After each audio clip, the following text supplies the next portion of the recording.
Utilitarianism by John Stuart Mill. We are in chapter 2. Mill says, "We not uncommonly hear the doctrine of utility inveighed against as a godless doctrine." So people allege that utilitarianism is a godless philosophy. It's a philosophy that doesn't make any room for God. This is an irreligious teaching. This is a doctrine that is bad for religion. Keep in mind, Mill is writing in Britain in the 1800s. If it be necessary, he says, to say anything at all against so mere an assumption, we may say that the question depends upon what idea we have formed of the moral character of the deity. And now he's going to give 3 reasons. Well, I'm not sure I'm even being thorough with the 3, but I'm going to look at 3 sentences and 3 reasons he gives that you can have a utilitarian philosophy that's integrated, maybe I should say utilitarian theory of morality, which is integrated with a very pious religion.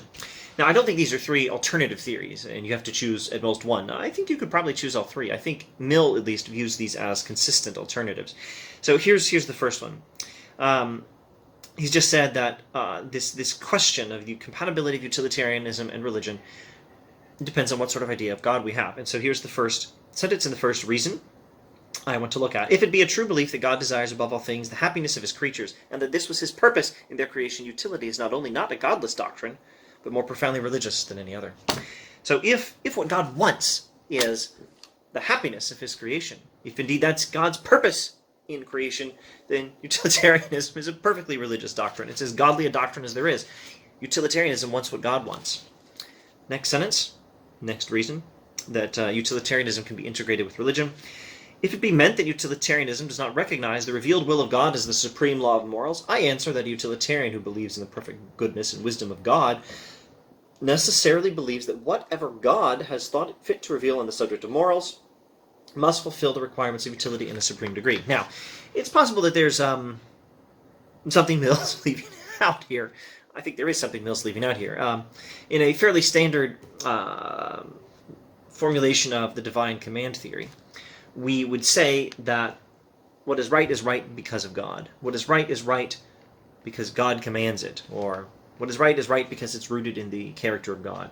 And so we're making God the foundation of moral fact in divine command theory. Mill seems not particularly interested in this, but he is at least willing to say, indeed to argue, that the recognition of God's commands as, in some sense, the supreme law of morals is consistent with utilitarianism.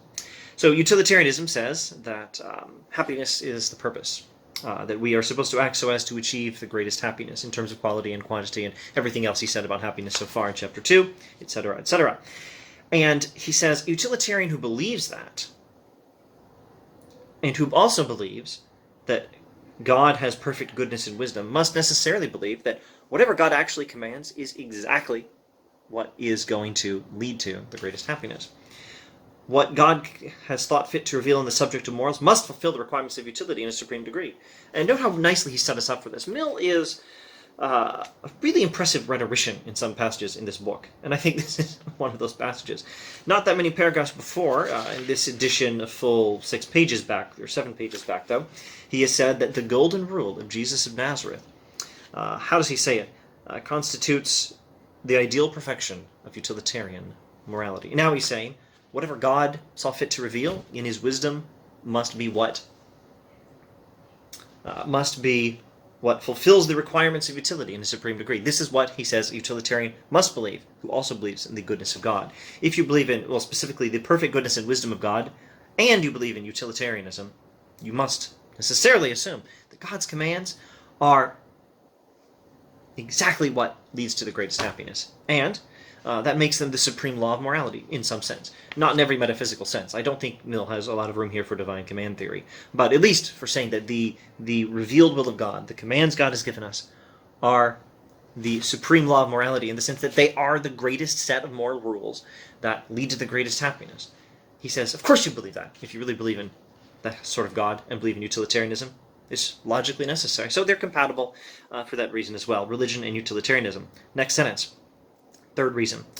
But others besides utilitarianism have been of the opinion that the Christian revelation was intended and is fitted to inform the hearts and minds of mankind with a spirit which should enable them to find for themselves what is right, incline them to do it when found, rather than to tell them, except in a very general way, what it is. And that we need a doctrine of ethics, carefully followed out, to interpret to us the will of God. So he's pointing out here that it's quite normal to think that the Bible itself does not tell us everything we need to know about ethics. It's meant to give us perhaps some general principles, but we're still supposed to think for ourselves. And how are we going to think for ourselves? Well, we're going to have some other principles. We're going to have a theory of morality. And why on earth should utilitarianism not be that theory, he says. The Christian revelation was intended, according to many, and not just utilitarians, to inform the hearts and minds of mankind in such a way as to enable us to find for ourselves what is right, and help us, incline us to do what is right. Incline us to do what is right when we find out what is right, not just to tell us in all details what is right. And so we need a doctrine of ethics to interpret the will of God, and why on earth should utilitarianism not be that doctrine of ethics?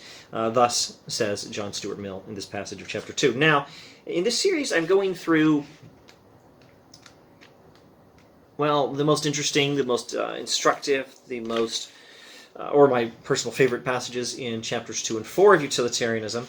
And I think we may skip a few passages that I've done videos not that long ago on.